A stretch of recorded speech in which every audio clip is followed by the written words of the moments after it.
Moria stood in front of her new pewter cauldron, her hands itching to brew something grand. She had tasted small successes here and there, but now she had her eyes on something bigger. A potion that would make her a triple threat. This year, at the annual pumpkin contest, she wasn't content to merely compete.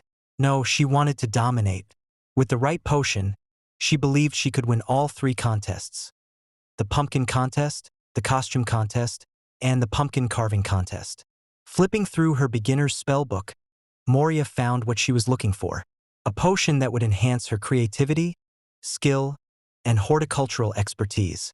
If she could master this potion, she would be unstoppable. She imagined herself standing at the top of the contest, the villagers marveling at her genius. It was perfect, but Moria knew she couldn't do it alone. She needed the finishing touches, and for that, she needed Carlithia, the fairy godmother who had helped her with her costume last year. Moria summoned Carlithia to her cottage once again, eager to plan her look for the costume contest. She knew she wanted to keep her classic witchy appearance, but with a fresh twist. "I'm going to win all three contests this year," Moria declared confidently, "so I need something fitting for the occasion." Carlithia raised an eyebrow, her wand twirling lazily in her hand. "All three contests? That's ambitious." "I'll be a triple threat," Moria said with a grin. "But I need your help with my costume. Nothing too far from my usual style. I'm thinking gray, something sharp, with black webs as an accent." Carlithia smiled, her magic already working. She glanced around Moria's cottage and with a flick of her wand, pulled down the drab gray curtains that had been hanging over the windows for years. With another wave, she summoned a swarm of tiny spiders from the crevices of the room. The spiders spun webs on the curtains, transforming them into a silken gray gown with intricate black webbing. "Perfect," Carlithia said, stepping back to admire her work. "But we can't forget about the nails." Moria nodded, and with another flourish, Carlithia created the most stunning nails, dark and glittering, with the tips shaped like little spider webs. Moria held out her hands, admiring the transformation. "I look incredible," Moria said, her confidence soaring. "I'm going to win everything this year."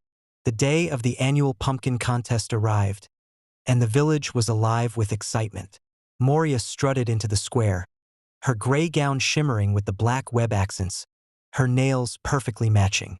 She was ready. Her cart was full of pumpkins, her costume was flawless, and she had carved a pumpkin that she knew would impress the judges. But as the contest began, things didn't go quite as planned. Moria had once again tasked Daniel Thorne with manning the pumpkin cart. She knew she couldn't focus on all three contests and sell pumpkins at the same time, so it was up to him to make sure her pumpkin sales went smoothly.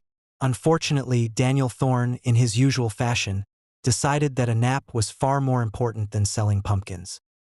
He curled up in the cart, his black fur blending with the shadows, and promptly fell asleep, his tail flicking lazily over the unsold pumpkins. The villagers passed by, curious about Moria's pumpkins, but with no one there to sell them, they moved on to other vendors. Once again, no pumpkins were sold, and Moria had no idea. These last 2 years her pumpkins had been the best, and it's because she didn't tamper with it. They grew naturally unbeknownst to her. She thought she had to spice it all up for them to be award-winning, but it was the contrary. Less is more. Moria's next attempt at success was in the pumpkin carving contest. She had spent hours perfecting her design, ensuring that it was intricate and creative. But just as she was about to present her carved pumpkin to the judges, she heard a round of applause coming from the other side of the square. To her shock, it wasn't her pumpkin that had impressed the judges. It was Little Red's. Little Red, now fully adjusted to life as a red-haired fox, had used her natural talents to carve a stunning pumpkin. With her sharp teeth and long paws, she had created a beautiful, detailed design that captured the hearts of the judges. Moria watched in disbelief as Little Red was declared the winner of the pumpkin carving contest. "That's not fair," Moria muttered under her breath. "She's using her fox form to her advantage." Still determined to win something, Moria turned her attention to the costume contest. She felt confident as she strutted across the square in her gray gown, the black webs shimmering in the sunlight, her nails perfectly matching the dark, elegant look. She was sure that no one could compete with her this time. But as the judges gathered to announce the winner, Moria's confidence once again crumbled. The winner wasn't her, it was Daleth, Little Red's younger sister, the little witch in training. Daleth, dressed in an adorable gnome costume with a witch hat and gown to match, had charmed the judges with her cute and creative look. Moria stood frozen, her mouth agape, as the villagers cheered for Daleth. The little gnome costume had won the day, and Moria's carefully crafted spider web gown was overlooked, yet it was more fashion than a costume. By the end of the day, Moria realized she hadn't just lost one contest, she had lost all three. No pumpkins were sold. Little Red had won the pumpkin carving contest, and Daleth had stolen the costume contest with her gnome attire. Moria, once so confident in her abilities and her potion, had failed to become the triple threat she had dreamed of. As the villagers celebrated the winners, Moria slunk back to her cart, where Daniel Thorne was still fast asleep. She nudged him awake, her frustration bubbling over. "You didn't sell a single pumpkin," she snapped. Daniel Thorne yawned, blinking sleepily at her. "You didn't win a single contest either." Moria groaned, collapsing onto the cart in defeat. "This was supposed to be my year," she muttered, her gray gown now looking drab and dull. "I was supposed to be a triple threat." "Seems like you were more of a triple upset than a triple threat," Daniel Thorne said with a smirk. Moria shot him a glare but said nothing. She had lost once again, this time on all fronts. The potion hadn't helped, the costume hadn't impressed, and even her pumpkins had been ignored. As the day drew to a close, Moria was left with nothing but her disappointment. As the sun set on the annual pumpkin contest, Moria stood in the shadows, watching as the winners celebrated their victories. Little Red was praised for her pumpkin carving, Daleth was admired for her adorable gnome costume, and Moria was left with nothing but her frustration.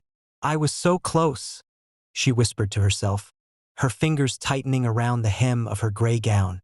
But deep down, Moria knew that her reliance on magic, tricks, and potions had once again backfired. The contests weren't about power or about being the most cunning.